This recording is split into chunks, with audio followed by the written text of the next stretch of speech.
अब शुरू होने जा रहा है देश का सबसे बड़ा मुकदमा, आपकी अदालत, रजत शर्मा के साथ।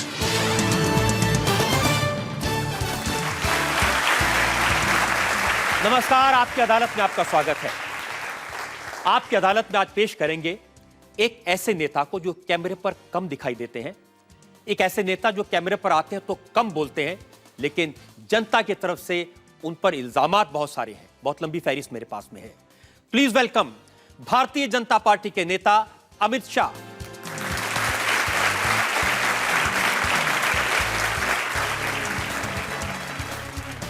आपकी अदालत में अमित शाह पर आज के मुकदमे के लिए जज के तौर पर हमने आमंत्रित किया है जाने माने लेखक और विचारक डॉक्टर वेद प्रताप वैदिक को।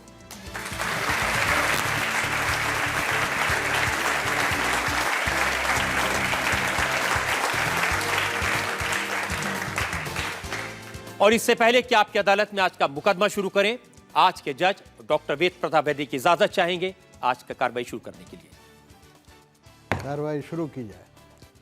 और इससे पहला इल्जाम लगे अमित शाह पर, एक नजर डालेंगे अमित शाह के पॉलिटिकल करियर पर, उस बैकग्राउंड पर जिसमें आज का ये मुकदमा चला जा रहा है, भारतीय जनता पार्टी के महासचिव अमित शाह पर।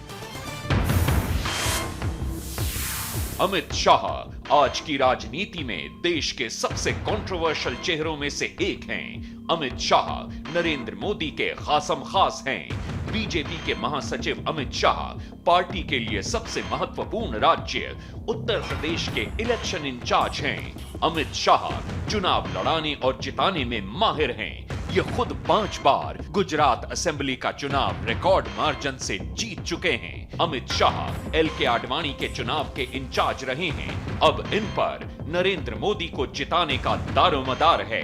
35 साल से राजनीति में एक्टिव अमित शाह गुजरात सरकार के स्टेट होम मिनिस्टर रहे। सीबीआई ने इन्हें फर्जी एनकाउंटर में चार्जशीट किया है। अमित शाह पर होम मिनिस्टर रहते हुए इलीगल सर्वेलेंस करवाने का आरोप भी लगा है। आपकी अदालत में अमित शाह अपना मुकदमा खुद लड़ेंगे। मुकदमा शुरू होता है। आपकी अदालत में पहला इल्जाम भारतीय जनता पार्टी के नेता अमित शाह पर। आपकी अदालत में बीजेपी लीडर अमित शाह पर इल्जाम है कि ये बांटने की राजनीति करते हैं।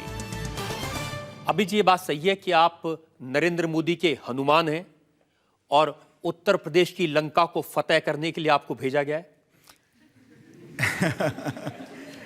रजत जी, नरेंद्र मोदी जी भारतीय जनता पार्टी के वरिष्ठ नेता है और मैं भारतीय जनता पार्टी का एक सिपाही हूं।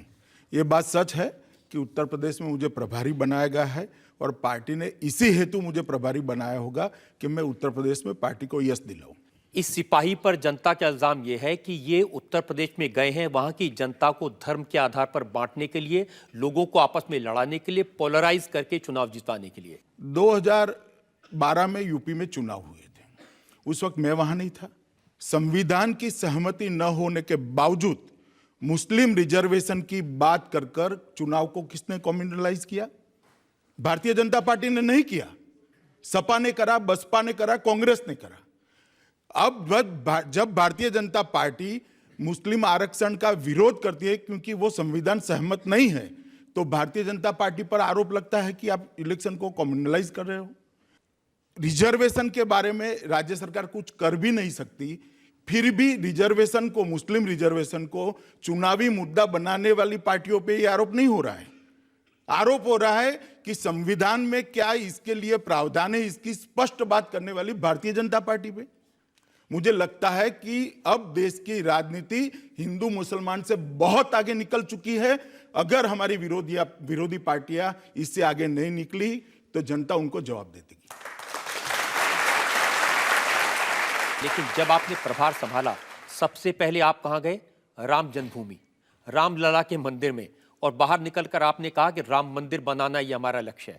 रजत जी, तो हिंदू मुस्लिम की बात वो कर रहे हैं कि आप कर रहे हैं? आप जब इंडिया टीवी की स्थापना किए होंगे, सुबह दर्शन नहीं किए होंगे?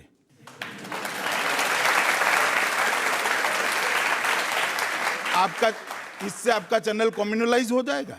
ये मेरी व्यक्तिगत मान्यता है। मैं किसी भी शुभ काम करने से पहले भगवान से आशीर्वाद मांगता हूं। ये मेरे विश्वास लेकिन का सवाल कितना आशीर्वाद मांग रहे हैं आप? राम जन्मभूमि गए, मुझे बात समझ में आती है, अपने काम शुरू करने से पहले राम का आशीर्वाद मांगा। आप अक्टूबर में मां विंध्यवासिनी की शरण में गए, जुलाई में उससे पहले आप गोरखनाथ के मंदिर में गए थे, आप काशी विश्वनाथ के मंदिर में गए, संकट मोचक मंदिर में गए। कोई मंदिर, कितना आशीर्वाद लेंगे आप? देखिए, आप इसको मंदिर मत मानिए।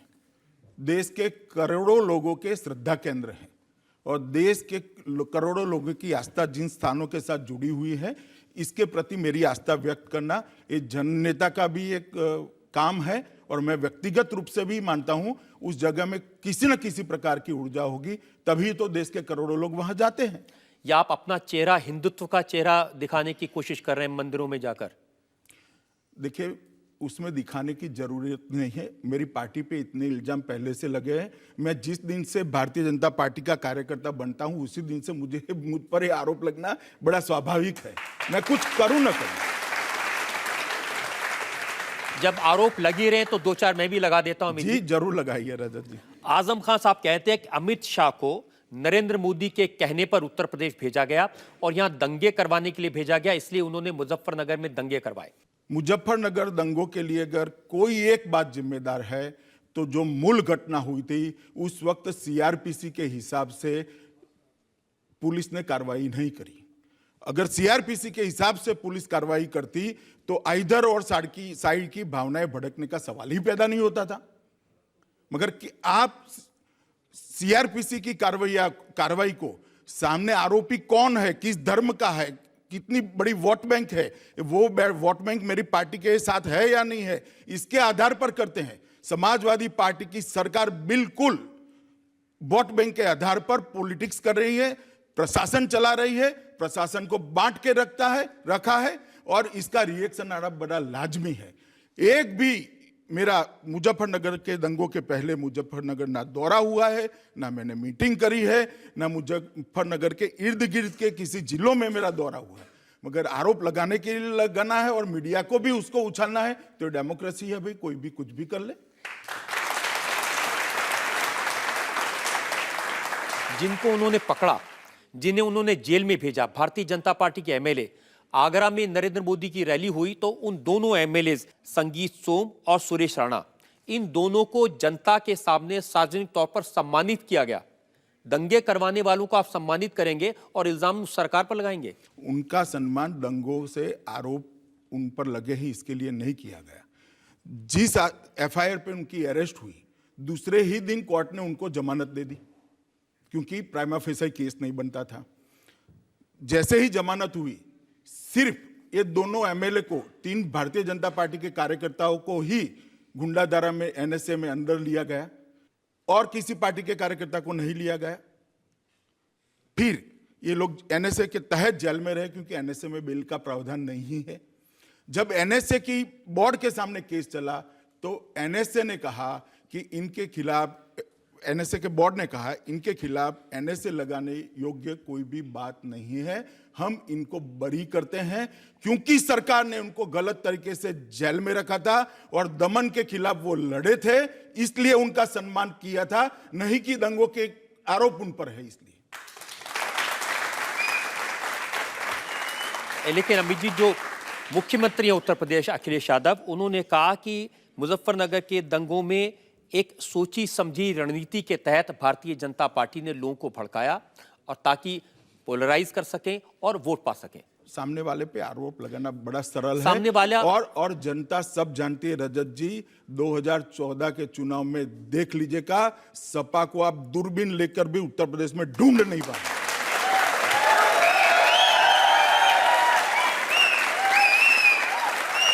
अमित जी, ये इल्जाम इसलिए लगते हैं क्योंकि एक पृष्ठभूमि है। आप गुजरात से आते हैं, उसकी सरकार में मंत्री थे 2002 में, जहां आपकी सरकार थी भारतीय जनता पार्टी को, और वहां दंगे हुए जिसमें लोग मारे गए।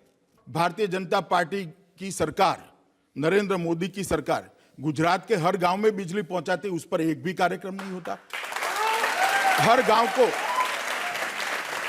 गांव को रोड से कनेक्ट कर देती है, एक भी कार्यक्रम नहीं होता। 108 11 मिनट के अंदर गांव में भी पहुंच जाती है, एक भी कार्यक्रम नहीं होता। हर 60 किलोमीटर में ट्रॉमा सेंटर बन जाता है, एक भी कार्यक्रम नहीं होता। भूजल के स्तर ऊपर आते हैं, कोई कार्यक्रम नहीं होता। नदियों का जुड़ाव होता है, कोई कार्यक्रम नहीं होता। इतने सारे विकास के काम, चाहे वो आदिवासी हो, जो चाहे सागर तट के लोग हो, चाहे दलित हो, पिछड़ों को आगे लाकर एक वेलफेयर स्टेट की रचना करने का काम गुजरात में किया। इसको ना मीडिया बताता है, ना एनजीओ बताते हैं, ना कोर्ट इसकी कभी प्रशंसा करती है। सिर्फ 12 साल के बाद भी आज दंगों की बात कर चीजों को कम्युनलाइज करने की एक फैशन हो चुकी है। रजत जी, मुझे लगता है मीडिया को उसमें से बाहर आना चाहिए। 2002 के बाद 2014 तक गुजरात में एक भी पुलिस स्टेशन ऐसा नहीं है जिसमें कर्फ्यू लगा हो। इतनी अच्छी लॉ एंड ऑर्डर की स्थिति कहीं पर नहीं है। महिलाएं जितनी गुजरात में सुरक्षित है उतनी देश में कहीं पर नहीं है। फिर भी सिर्फ दंगों की बात कर गुजरात को बदनाम करने की ये साजिश है। मुझे लगता है कि आपकी अदालत में इसको नहीं पढ़ना चाहिए। आपकी अदालत को दोषी मत दीजिए। नहीं, दोष नहीं कहता, मैं दोष नहीं देता। ये इल्जाम प्रधानमंत्री ने लगाया। प्रधानमंत्री मनमोहन सिंह ने कहा ये वही टीम है जिसने गुजरात में दंगे करवाए, अहमदाबाद की सड़कों पर कत्लेआम हुआ। राहुल गांधी ने जब इंटरव्यू दिया, उन्होंने कहा गुजरात में जो दंगे हुए वो सरकार ने भड़काए थे, सरकार, गवर्नमेंट स्पॉन्सर्ड थे। राहुल गांधी और प्रधानमंत्री ने सबसे पहले तो इस देश में सबसे करप्ट सरकार क्यों चलाई इसका जवाब देना है। महंगाई क्यों कंट्रोल में नहीं आती इसका जवाब देना है। भाई हेमराज का सर काटकर उसको क्यों अपमानित कर दिया इसका जवाब देना है। महिलाएं क्यों असुरक्षित हो गई इसका जवाब देना है। राहुल गांधी और मनमोहन की सरकार ने बाबा रामदेव पर लाठी क्यों चली इसका जवाब देना है। अन्ना को जेल में क्यों डाला उसका जवाब देना है। युवा बेरोजगार होकर क्यों घुमा उसका जवाब देना है। काफी चीजों का जवाब देना है। हमें सवाल पूछने से ज्यादा अच्छा यह है कि वो आत्मनिरीक्षण करे और चुनाव में लड़ना है या नहीं लड़ना है उसका फैसला करे। उनके इस सवाल का तो जवाब देंगे कि 2002 में जो दंगे हुए उनमें और जो दिल्ली में 84 में दंगे हुए उनमें बड़ा अंतर था। एक में सरकार पीछे थी। जिस दिन दंगा हुआ उसी दिन गुजरात में मिलिट्री लाई गई, मिलिट्री को एनफोर्स करा गया। दिल्ली राजधानी होने के बावजूद भी मिलिट्री नहीं फोर्स में लाई गई। आप आंकड़े देख लीजिएगा, गुजरात में तुरंत ही पुलिस ने इफेक्टिव एक्शन लिए। कितने टीयर गैस दागे गए, कितनी गोलियां दागी गई, कितने दंगाई मारे गए। और उसकी तुलनात्मक दृष्टि से सिख राइट्स को देख लीजिए, पुलिस ने क्या करा। यहां तो देश का प्रधानमंत्री मंच पर से कहता है कि एक बड़ा पेड़ गिरता है तो धरती हिलती है। पेड़ मतलब इंदिरा गांधी और धरती मतलब सिख। इससे ज्यादा बड़ा सर्टिफिकेट दंगाइयों को क्या हो सकता है। इससे ज्यादा बड़ा समर्थन क्या हो सकता है। और आज कोई इस विधान पर सवाल उठाने के लिए तैयार नहीं है। लेकिन अमित जी, नरेंद्र मोदी का एक भी स्टेटमेंट ऐसा लाइए जिससे दंगाइयों के हौसले बुलंद हुए हो। एक भी स्टेटमेंट नहीं है। और राजीव गांधी का स्टेटमेंट मैंने भी उस वक्त बहुत छोटा कार्यकर्ता था, टीवी पर देखा है। टीवी इतना फैला हुआ नहीं था, फिर भी दिखाया जाता था बार बार। लेकिन राजीव गांधी ने तो माफी मांगी। राजीव गांधी ने, रजत जी गलतफहमी मत फैलाइए, राजीव गांधी ने कभी माफी नहीं मांगी। माफी बेचारे मनमोहन सिंह से मंगवा ली। और जब दंगे हुए तब तो मनमोहन सिंह बेचारे फाइनेंस मिनिस्ट्री में कोई पद ऊपर होंगे, वो अपना लिखाई पढ़ाई का काम कर रहे थे, उसको पकड़कर माफी मांगी।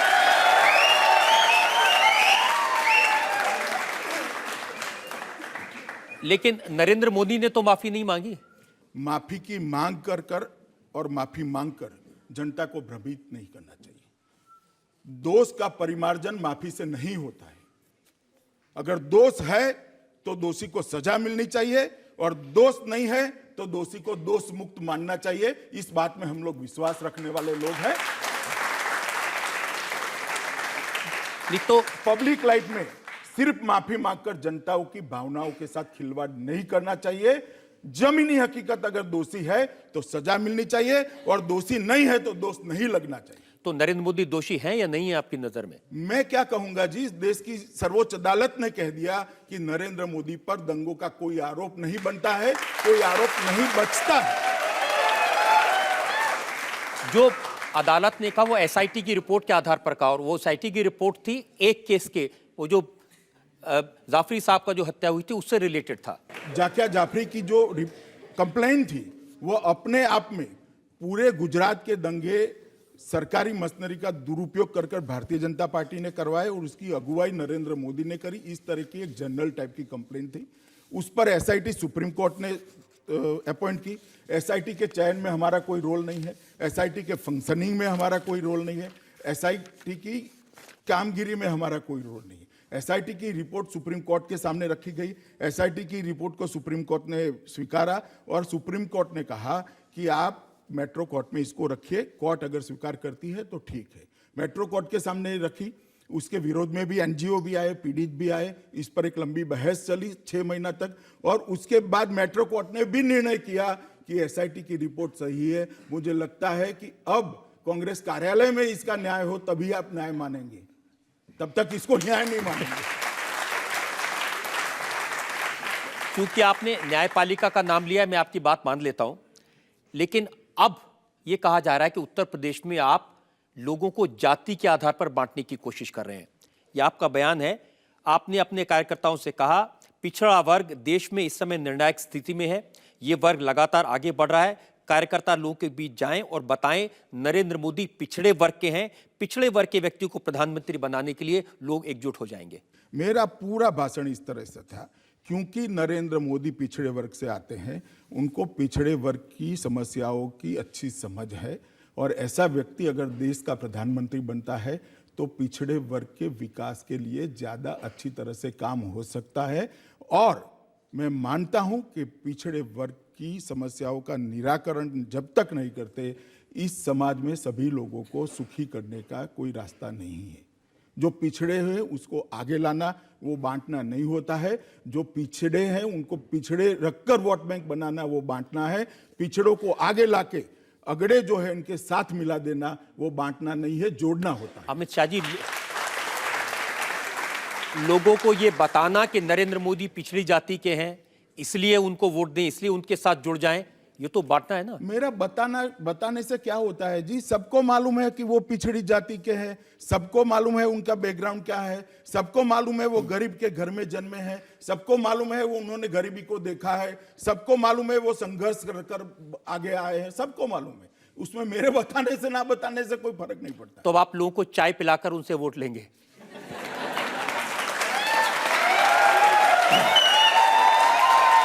देखिए रजत जी, आप देश की जनता की राजनीतिक समझ को अंडरमाइन कर रहे हैं। देश की जनता न चाय की प्याली से वोट देती है, ना रुपयों से वोट देती है, ना शराब से वोट देती है। देश की जनता कुल मिलाकर कौन देश का भला कर सकता है वो देखकर वोट देती है। और इस बार देखना, कश्मीर से केरल तक मोदी की एक लहर है, भारतीय जनता पार्टी की लहर है, और परिणाम जब आएंगे तब आप मेरी बात को याद रखना कि ये लहर है, वो परिणाम सिद्ध कर देंगे। आपकी अदालत में बीजेपी लीडर अमित शाह पर इल्जाम है कि ये बेसिर पैर के दावे कर रहे हैं।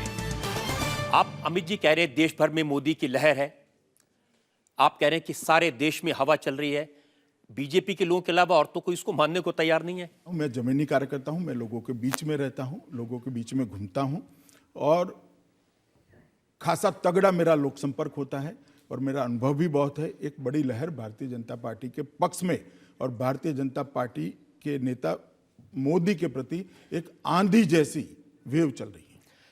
अमित जी, इतना बड़ा देश है, बहुत सारे ऐसे राज्य हैं, आंध्र प्रदेश है, तमिलनाडु है, केरल है, जहां पर भारतीय जनता पार्टी का कोई नाम लेने वाला नहीं है। आप कह रहे हैं लहर है।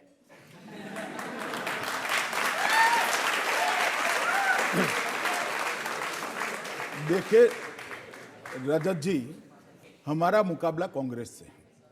ये बात सही है कि ईस्ट और साउथ में भारतीय जनता पार्टी के समर्थक कम हैं, मगर कांग्रेस को तो ईस्ट वेस्ट साउथ नॉर्थ कहां कुछ भी दिखाई नहीं पड़ता, वो कहां से लाएंगे?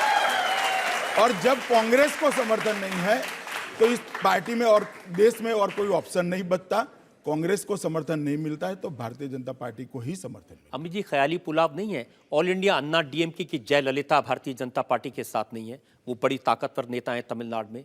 पश्चिम बंगाल में ममता बनर्जी का तृणमूल कांग्रेस आपके साथ नहीं है। उड़ीसा में नवीन पटनायक आपके साथ नहीं है।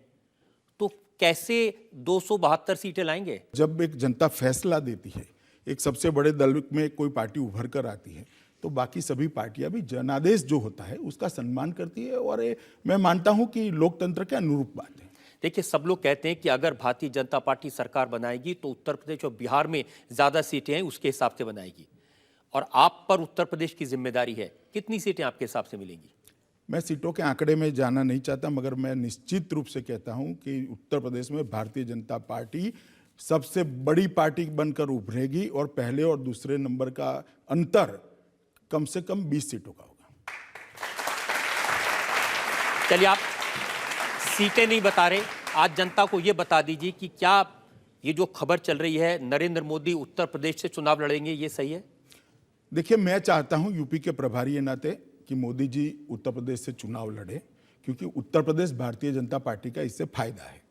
हम उत्तर प्रदेश की जनता को मोदी जी के चुनाव लड़ने से भारतीय जनता पार्टी के साथ जोड़ने में हमें ज़्यादा सुविधा होगी। और दूसरी एक बात भी है कि देश का प्रधानमंत्री बनने वाला व्यक्ति उत्तर प्रदेश के लिए आए, वो देश के लिए भी बहुत ज़रूरी है, क्योंकि एक बार अगर उत्तर प्रदेश बीमारू स्टेट की कैटेगरी से बाहर निकल आता है तो इस देश में 10 साल तक जीडीपी डबल डिजिट में आना स्वाभाविक है, और देश की काफ़ी समस्याओं का इसमें निराकरण है। आम आदमी पार्टी के नेता अरविंद केजरीवाल कह रहे हैं कि अगर उत्तर प्रदेश से चुनाव लड़ेंगे नरेंद्र मोदी तो वो उनके खिलाफ चुनाव लड़ेंगे। उसकी चिंता है आपको? देखिए, आम आदमी पार्टी अभी अभी बनी है,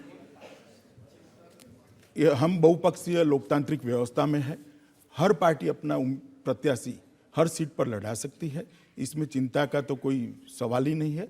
और मोदी जी की लोकप्रियता को मैं जानता हूं, मैं उत्तर प्रदेश में घूमता हूं, कहीं से पे भी मोदी जी लड़े, मुझे मालूम है रिकॉर्ड तोड़ने वाले मार्जिन से मोदी जी विजयी होंगे। वो ये तो मानते हैं कि नरेंद्र मोदी की हवा है, और ये भी मानते हैं कि नरेंद्र मोदी की जो पब्लिक मीटिंग्स में उसमें लाखों की भीड़ आती है, जितनी भी यूपी में उनकी मीटिंग्स हुई। लेकिन उनका ये कहना है कि इन सारी रैलियों का खर्चा मुकेश अंबानी देते हैं।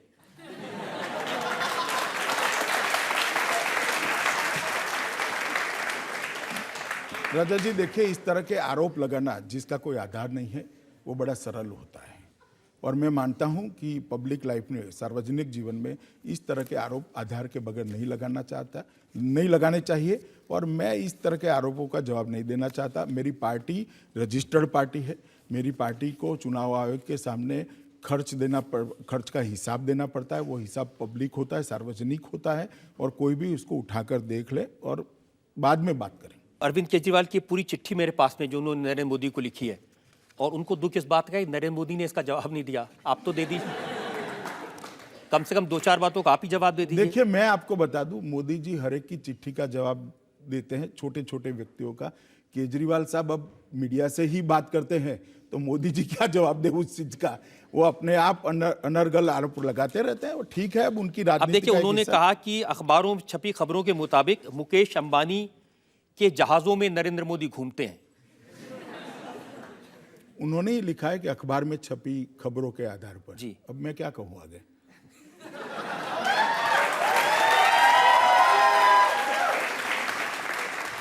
आपको तो पता होगा ना कि नरेंद्र मोदी जिन हवाई जहाज में जाते हैं उसका खर्चा कौन देता है?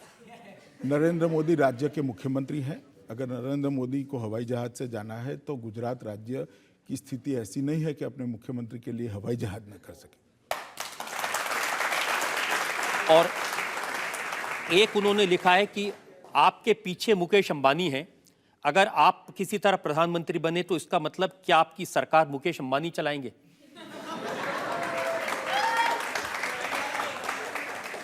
देखिए रजत जी, आप आपकी अदालत को रोचक बनाने के लिए इस तरह के सवाल पूछते हैं, मगर पूछते वक्त आपके एक्सप्रेशन ही दिखा देते कि आप भी खुद सहमत नहीं है इस सवाल से। अब मैं क्या जवाब दूं?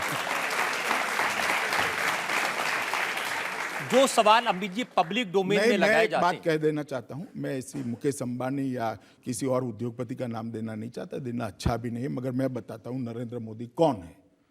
नरेंद्र मोदी वो व्यक्ति है जिसके व्यक्तित्व में इस देश की मिट्टी की सुगंध है, रजत जी।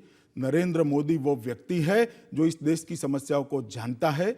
नरेंद्र मोदी वो व्यक्ति है जिसकी सोच में इस देश की समस्याओं का समाधान है। नरेंद्र मोदी वो व्यक्ति है जिसमें कठोर फैसले लेने की ताकत है। नरेंद्र मोदी वो व्यक्ति है, नरेंद्र मोदी वो व्यक्ति है जो फैसलों को क्रियान्वयन तक ले जाने का हौसला रखती है। नरेंद्र मोदी वो व्यक्ति है जिसने कुछ करके दिखाया है। नरेंद्र मोदी वो व्यक्ति है जिसका 40 साल का एक सोशल वर्कर और एक राजनीतिक कार्यकर्ता का निष्कलंक जीवन है। और नरेंद्र मोदी ये व्यक्ति है जिसके पास आज उसका घर भी खुद का नहीं है।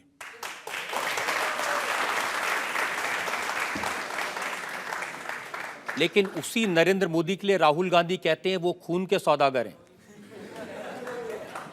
देखिए, सोनिया जी ने एक बार कहा था मौत के सौदागर, तो गुजरात उनके हाथ से चला गया था। इन्होंने कहा है खून के सौदागर, तो अब क्या चला जाएगा आप सोच लीजिए। हम बहुत जोश में लोग हैं, जनता से पूछे जो लोग सवाल पूछना चाहते हैं। जी हाँ, आप यहाँ सेकंड रो में। हाँ सर, एज अ सिख मैं आपसे ये पूछना चाहता हूँ कि सर 84 के रॉयट्स अब अगर आने वाले टाइम में बीजेपी की सरकार आती है सेंटर में, 10 साल कांग्रेस की सरकार रही, किसी को पनिशमेंट नहीं मिली, क्या बीजेपी कोई ऐसी चीज़ या कोई ऐसी कमेटी बनाएगी जिससे जो दोषी हैं उनको सजा मिले? जरूर बनाएगी। अमित जी, ऐसा जरूर बनाए, कहने से काम नहीं चलेगा। सर क्या आप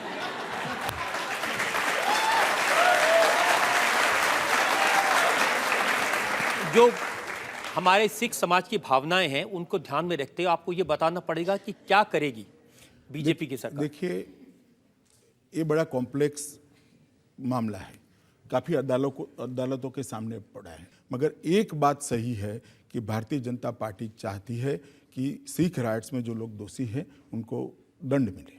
मेरा आपसे ये सवाल है कि लोकसभा चुनाव होने में खाली 100 दिन का वक्त बचा है, तो आपको क्या लगता है कि मोदी जी यूपी में मुसलमान का दिल जीत पाएंगे?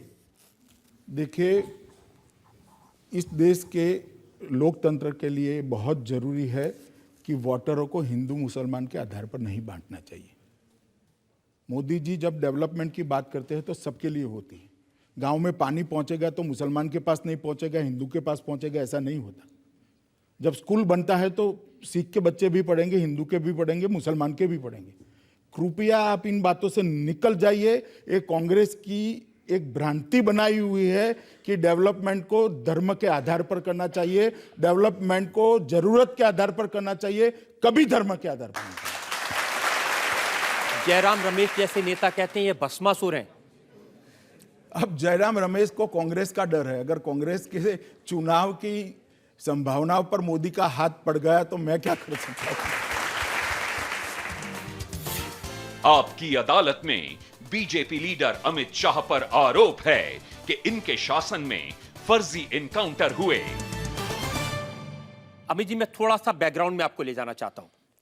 ये मेरे पास बयान है डीएच गोस्वामी का, जो डीएसपी थे गुजरात की सरकार में। इन्होंने एडिशनल जुडिशियल मजिस्ट्रेट के सामने बयान दिया। इन्होंने कहा 12 जून 2004 की बात है, वो एक दूसरे अफसर जीएल सिंघल के साथ अहमदाबाद में क्राइम ब्रांच के शाहीबाग ऑफिस पहुंचे। वहां पर पुलिस अफसर पीपी पांडे, डीजी वंजारा और आईबी ऑफिसर राजेंद्र सिंह मौजूद थे। उन्होंने इन तीनों को लश्कर तैयबा के ऑपरेशन के बारे में बात करते हुए सुना। वंजारा ने कहा वो सफेद दाढ़ी और काली दाढ़ी से बात करेंगे, और 2 दिन बाद इशरत जहां को एनकाउंटर में पुलिस ने मार दिया।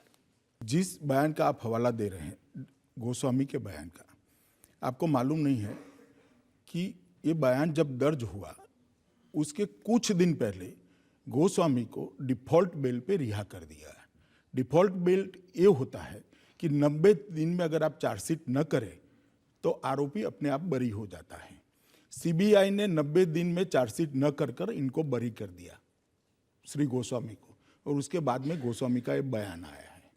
इसका मतलब ये होता है कि गोस्वामी का बयान किस तरह से लिया गया है वो आप खुद ही समझ सकते हो। एक बात।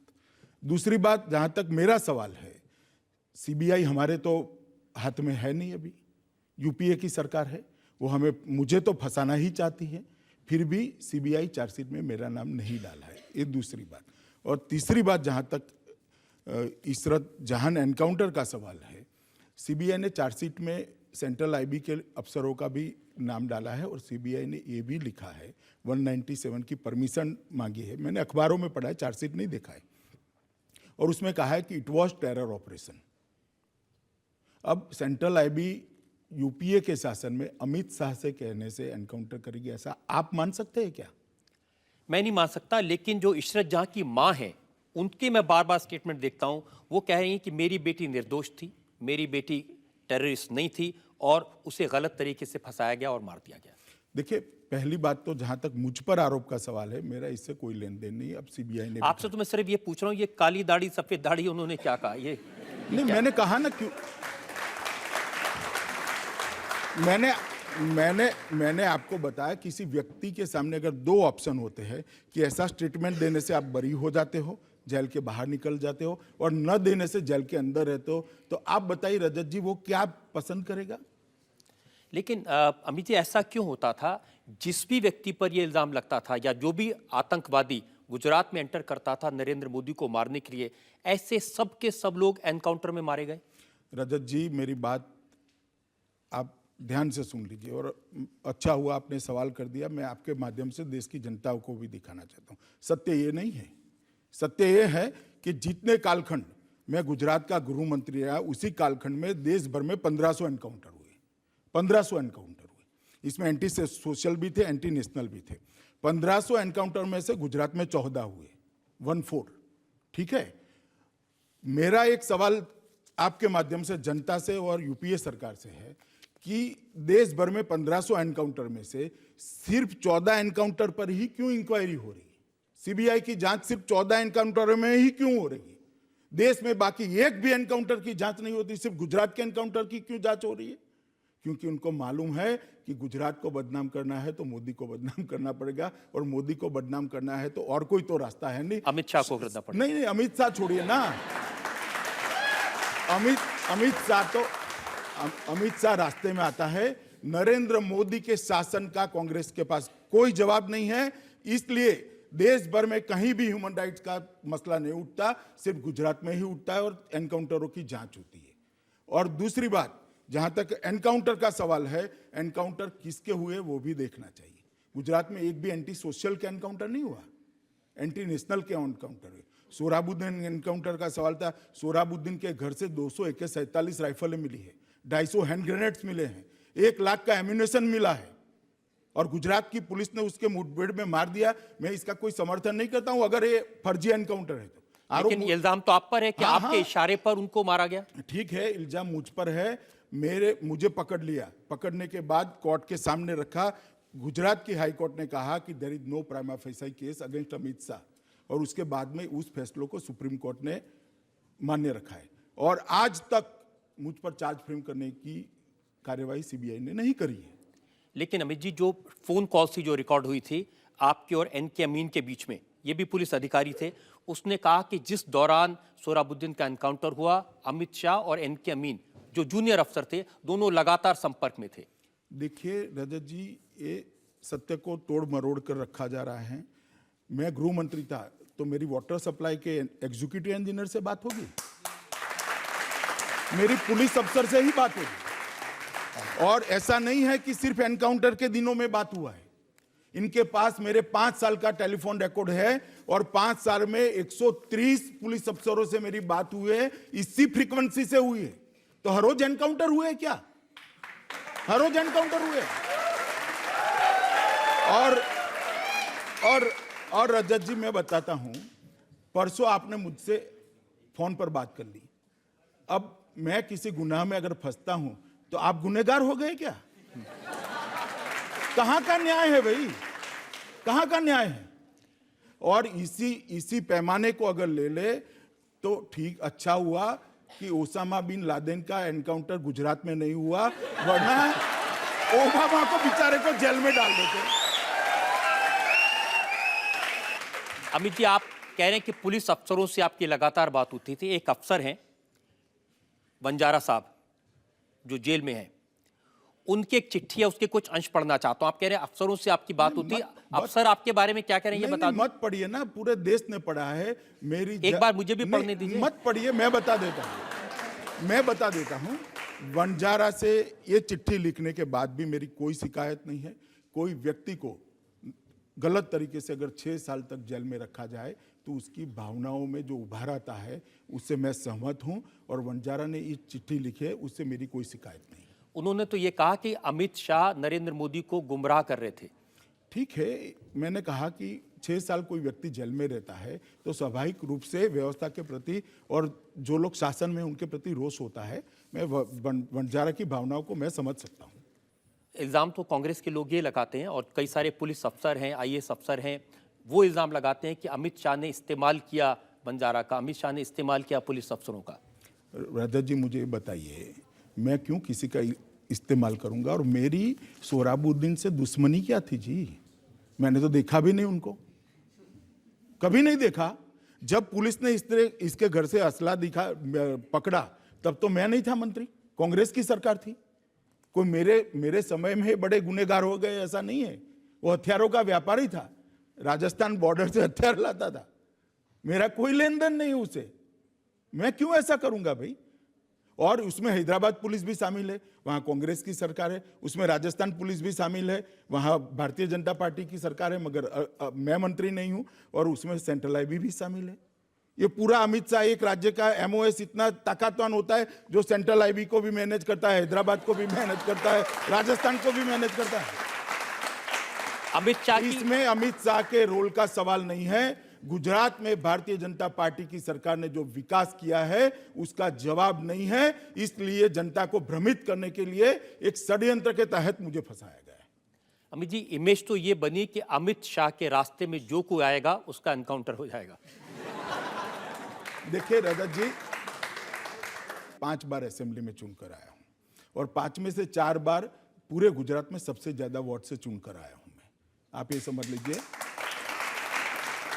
और आज तक 14 साल की उम्र से मैं सार्वजनिक जीवन में हूं। आज मुझे 50 साल हो गए रजत जी। 42 छोटे बड़े चुनाव लड़ा हूं, एक भी नहीं हारा।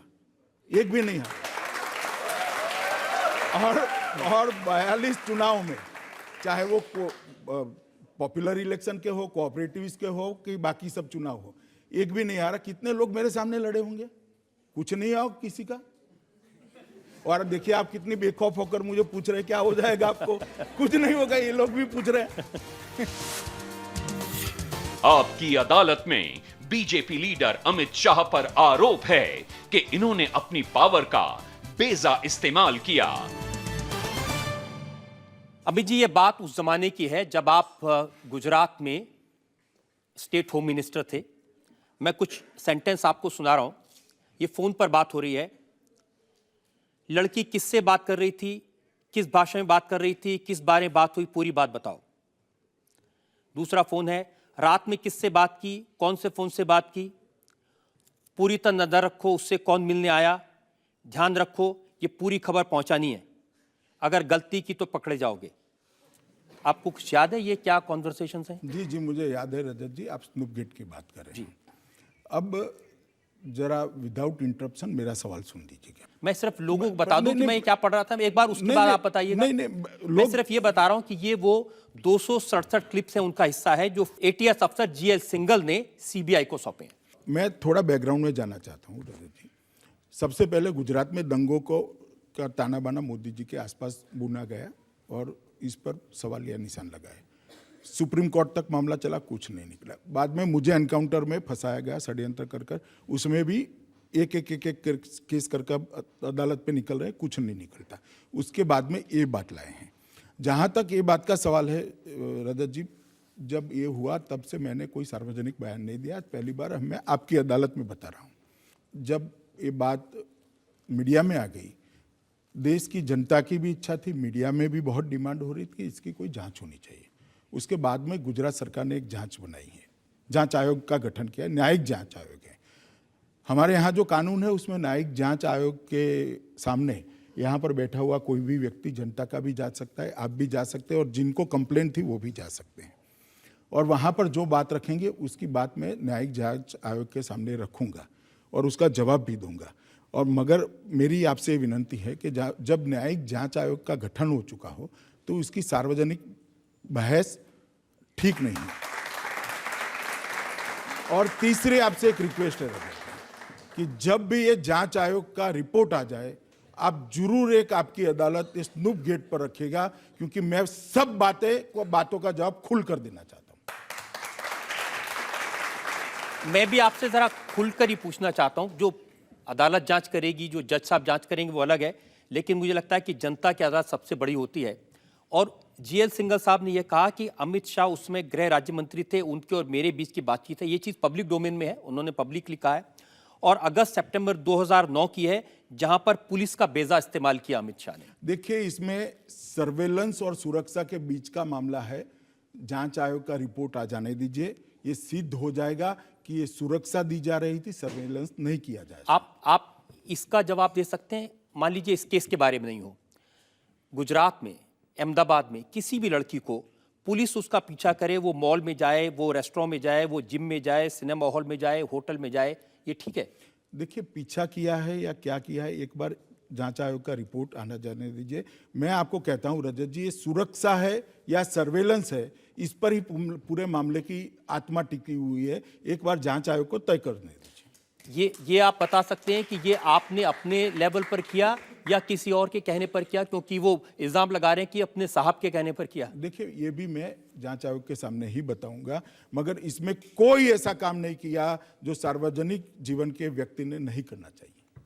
लेकिन ऐसी क्या वजह है कि आप आज इसके सामने, आप जांच आयोग के सामने बता सकते हैं, लेकिन जनता के सामने, क्योंकि सारे के सारे इल्जाम पब्लिक डोमेन में है। कांग्रेस पार्टी की 5 महिलाओं ने, जिनमें मंत्री थे, महासचिव थे, बड़ी बड़ी महिलाएं थीं, उन सब ने कहा कि ये किसी महिला के सम्मान का सवाल है। देखिए रजत जी, आप अगर मुझे पूछ लेते तो मैं तो सुन भी लेता हूं, जवाब भी देता हूं, मगर कांग्रेस पूछती है तो मैं जवाब देना नहीं चाहता, क्योंकि निर्भया पर बलात्कार होने के बाद इस देश का प्रधानमंत्री 10 दिन तक स्टेटमेंट देने की परवाह नहीं करता। सहानी वाले केस से लेकर कितने केस है जिसमें कांग्रेस को महिलाओं की सुरक्षा के बारे में बोलने का कोई अधिकार नहीं।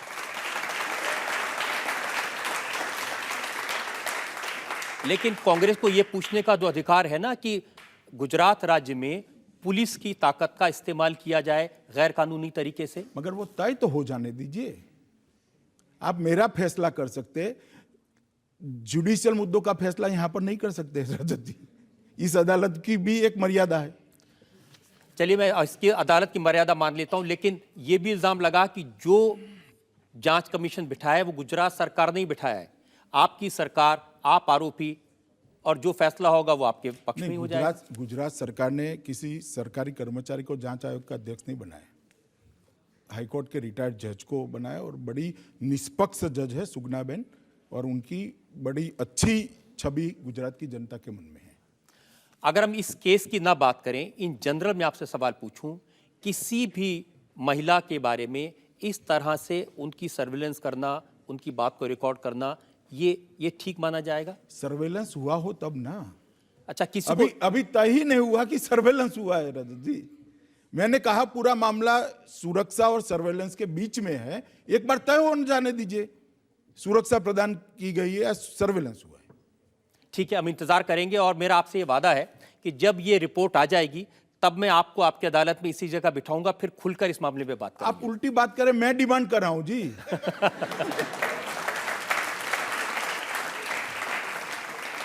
जनता में से फाइनल राउंड, जो लोग सवाल पूछना चाहते हैं। जी हाँ सर, मैं ये पूछना चाहती हूँ कि जैसे गुजरात में आपने बोला कि गर्ल्स बहुत ज़्यादा सेफ हैं, तो अगर बीजेपी पावर में आती है तो क्या ऐसा होगा कि इन फ्यूचर हम ये बोल सके कि हाँ, अब पूरे इंडिया में जो है गर्ल्स अनसेफ नहीं है? जहाँ तक कानून व्यवस्था का सवाल है, वो राज्य सरकार का विषय होता है, उसमें केंद्र सरकार की ज़्यादा दखल नहीं होती, मगर देश की सरकार जो होती है वो एक परसेप्शन बनाती है कि देश किस तरह से चलना चाहिए और देश किस तरह से चल रहा है।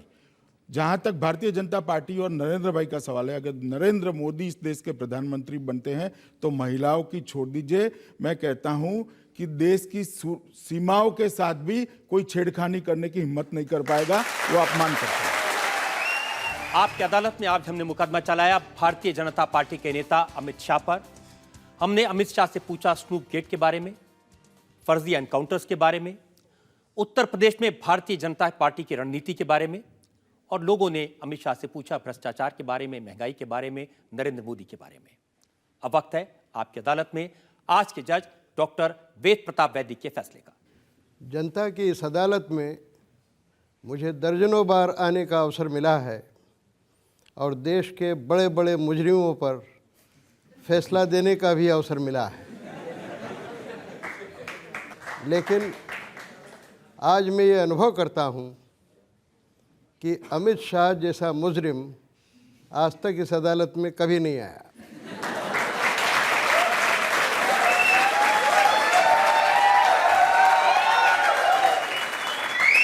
अमित शाह ने एक एक सवाल के जिस तरह से जवाब दिए, जिस तरह से तथ्य पेश किए और जिस तरह से तर्क दिए और जैसे बीच बीच में आप सबका मनोरंजन किया, आज तक मेरे ख्याल में किसी ने नहीं किया।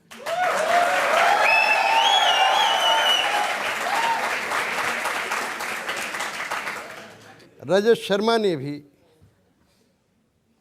जिस तरीके से और जिस गहराई से और जिस चतुराई से अमित शाह को घेरने का प्रयत्न आज किया है, शायद पहले कभी नहीं किया।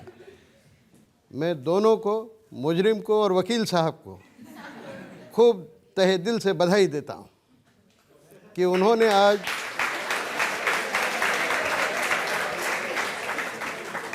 उन दोनों ने आज एक ऐसी बहस की है कि जिसे पूरा देश देखेगा, और देखेगा ही नहीं, कई मुद्दों पर जो उलझनें उनके दिमाग में रही हैं उनको हल करने का मौका मिलेगा।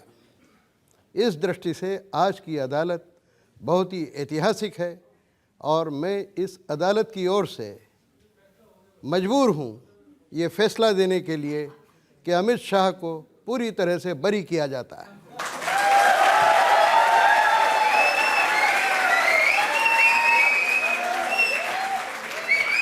अमित शाह की बातों में कितनी सच्चाई है, इसका फैसला आखिरी तौर पर जनता को करना है, देश की अदालतों को करना है, जजेस को करना है। आने वाले चुनाव में आप अमित शाह की बातों पर यकीन करके नरेंद्र मोदी का साथ देंगे या नहीं देंगे, इसका फैसला आपको यानी देश की जनता को करना है। हमारे लिए वक्त है आपसे विदा लेने का। अगले सप्ताह आपसे मुलाकात होगी एक नई शख्सियत के साथ। तब तक के लिए नमस्कार।